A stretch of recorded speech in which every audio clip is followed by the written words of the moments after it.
আসসালামু আলাইকুম, hello everyone. আজকে সকালকে ঘুম থেকে উঠে একটু পুকুর পাড়ে গিয়া বইছিলাম। তো আমার দেখি হাজব্যান্ডও গেছন গিয়া কইরা আজকে খিচুড়ি বানাও, মানে পাতলা খিচুড়ি একটা যাও টাইপের একটা।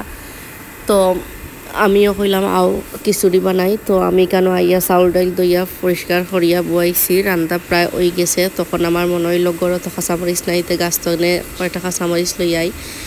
তো কাঁচামরিচ লইয়া নিয়ে দিলাম। তো এই খিচুড়িটা আমার হাজব্যান্ডের খুব বেশি প্রিয়, মানে একেবারে পাতলা লিকুইড হইতো, ওরকম খাইতে ভালো লাগে। আর এই খিচুড়িটা আমার আম্মায় খুব পছন্দ করতাম। আমি যখন আম্মা যখন দেশে থাকতে আমি মাঝে মাঝে খিচুড়িটা বানাইতাম, তখন আম্মায় খাইয়া কইতা খুব মজা হয়েছে। আর আমার নানিয়েও ওরকম বানাইতার, ও গ্রান করে এই খিচুড়ির মধ্যে। তো আমার হাজব্যান্ডও খুব পাতলা খিচুড়িটা পছন্দ করেন, আমিও করি। তো খিচুড়িটা পুরাপুরি হয়ে গেছে, তো প্লেটে লইলাম। আজকের ভিডিওটাও পর্যন্ত ভালো থাকুক, আল্লাহ হাফিজ।